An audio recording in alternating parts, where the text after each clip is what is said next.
Here is a numerical type question. Work through the numbers carefully. Let us solve it step by step. Let us begin solving this step by step. Identify all stereocenters and sources of stereoisomerism in the molecule.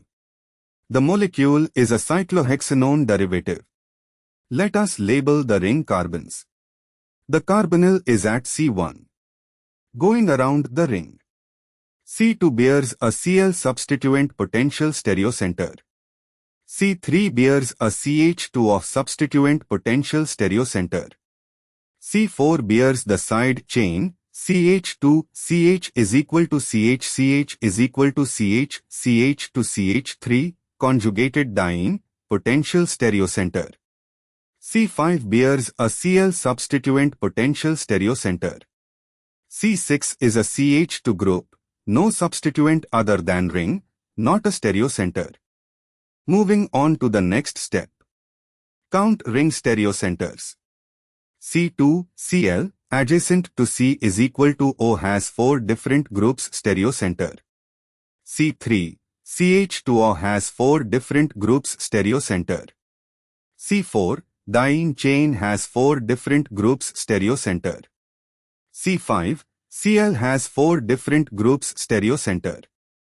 Total ring stereocenters is equal to 4. Moving on to the next step. Count geometric, EZ, isomerism in the side chain. The side chain from C4 is CH2 CH is equal to CH CH is equal to CH CH to CH3. This contains to C is equal to C double bonds, A conjugated diene. First double bond, C is equal to C can be or Z two possibilities. Second double bond, C is equal to C can be or Z two possibilities. Total geometric combinations is equal to 2 times 2 equals 4. And for the final step, calculate total stereoisomers. From 4 ring stereocenters, to 4 is equal to 16 configurations. From 2 double bonds in the side chain, to 2 is equal to 4 configurations. Total is equal to 16 times 4 equals 64. Check for any mesoforms or symmetry that would reduce the count.